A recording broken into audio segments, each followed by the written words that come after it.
Hi,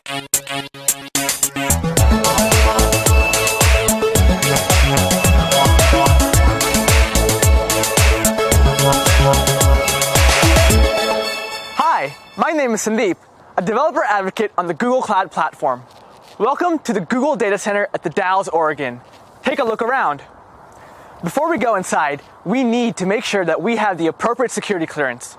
Most Google employees can't even get in here. So let's go on a special behind-the-scenes tour.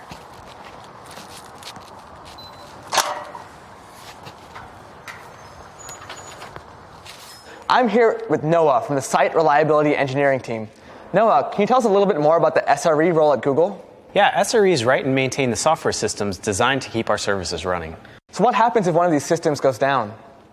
We've designed our systems from the ground up to be able to handle any unexpected failures that might occur. We have highly redundant power, networking, and serving domains, so that even if we do lose an entire cluster, we're able to redirect those workloads and live migrate data in order to minimize any impact. In addition, we have a team of SREs on call 24/7 that can tackle any problems that might arise. Thanks, Noah.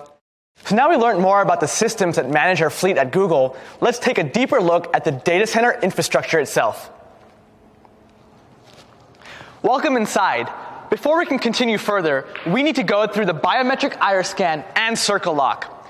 These only allow one person in at a time and require dual authentication to continue further. I'll see you on the other side.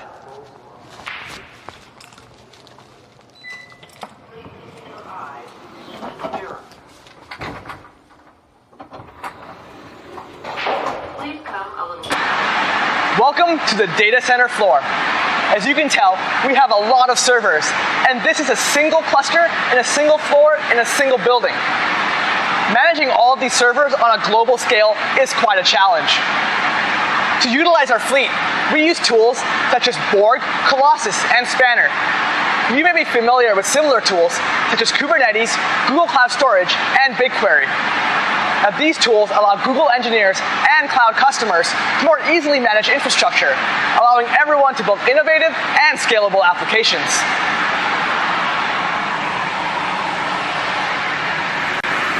Here at Google, a lot of our infrastructure is custom-made. This gives us the flexibility and performance we need to run all of our services at scale. Oh, hey, it's Virginia, one of our network engineers. Hey, Sandy. Virginia, what are you working on today? Today I'm working with hardware ops to expand this data center network to deploy additional machines in this building. Our fleet is constantly growing to support new capacity for Google products and our cloud customers. That sounds like a lot of work to be constantly adding capacity around the globe. Well, we've designed our network so that this kind of capacity growth isn't very hard. Jupyter, our current data center network technology, is a hierarchical design using software-defined networking principles. So, just like with our servers, we abstracted away the specific details of our network and can manage them like they're software programs and data. Abstracting seems to be a common theme here at Google. I've also noticed a lot of fiber running in our data centers. That's right. A single building can support 75,000 machines and carry over 1 petabyte per second of bandwidth, which is actually more than on the entire internet. Wow. This allows us to reliably access storage and compute resources with low latency and high throughput. So how is this data center connected to all our other data centers around the globe? Google runs V4, our own private, highly efficient backbone network, which is actually growing faster than our internet-facing network. It connects all our data centers together and allows services to efficiently access resources in any location. Nice. I finally know what all this Google Fiber is really used for. Thanks, Virginia. No problem. So now you've seen all the compute and networking horsepower required to run your workloads in the cloud. Let's take a look at where your data is safely and securely stored. Let's go. Whether you're querying terabytes of data on BigQuery or storing petabytes in Google Cloud Storage, all of your data needs to be stored on a physical device. Our data center infrastructure allows us to access our storage quickly and securely. At our scale, we need to handle hard drive and SSD failure on a daily basis. While your data is replicated and safe, we need to destroy or recycle used hard drives so no one can access your data. From the time a disk is removed from a server to the time it's decommissioned, we maintain a very strict chain of custody. The disks are completely wiped and then destroyed in a huge shredder. Let's go shred some hard drives.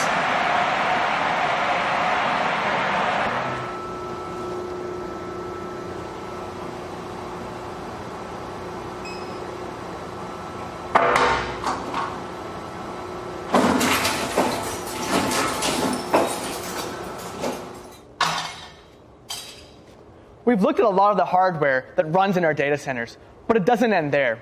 We need to cool and power our infrastructure in an environmentally sustainable and reliable way. Let's take a look at how we cool our servers. Welcome to the mechanical equipment room. Looks pretty cool, doesn't it? Oh, hey, it's Brian, one of our data center facilities technicians. Hey, Brian. Brian, can you tell us a little bit more about this room? Sure, well, this is a cooling plant for one of the data centers that we have on site. So a lot of heat is generated on the server floor, and that all has to be removed, and that starts right here in the cooling plant. So it's basically two loops. We have the condenser water loop, and we have the process water loop. The process water loop are these blue and red pipes over here. So they take the heat off the server floor, and they transfer it to these heat exchangers here. The condenser water loop are these green and yellow pipes here. They take the cold water from the basin underneath us, they transfer it to these heat exchangers here, and they send it up to the cooling towers up on the roof. And notice our pipes are Google colors. It's pretty cool. So how efficient is our data center? Well, Google has some of the most efficient data centers in the world. In fact, when we started reporting our power usage effectiveness, or our PUE, in 2008, most other data centers were around 100% overhead. At that point in time, Google was 20% overhead, but since then, we reduced it to just 12%. And that even includes our cafeterias. Whoa, that is so low. Also, what's this big green machine for? Oh, well, this is a chiller. We very rarely use them, but it helps keep the process water temperature in the desired temperature range when it gets really hot outside, basically helping the cooling tower do its job. In some of our newer data centers, they have no chillers at all. I love how our new data centers are even more efficient. By the way, can we go up and take a look at a cooling tower? Sure, let's go. Wow, what a view up here. So Sandeep, this is a cooling tower. It uses evaporation to rapidly cool the water from the condenser loop and sends it back down to the basin. You could say we're making actual clouds with the cloud.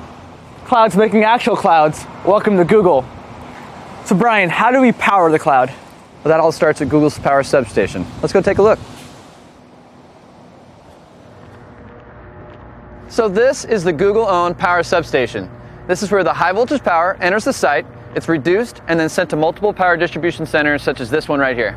What happens if a power distribution center loses power? If it loses power, we have multiple generator and utility backup sources available to maintain power to those servers. And where does all the power come from? It actually comes from multiple hydroelectric power plants that are nearby. I love how Google uses reliable green energy whenever possible. We are 100% carbon neutral, actually. That's pretty cool. You know, it seems like Google builds reliability from the ground up, from the power and cooling all the way to the software systems that manage our fleet. Thanks for showing me around, Brian. No problem. Have a great day. Thank you for joining me on this special behind-the-scenes tour. Please check out cloud.google.com to learn how you can build what's next.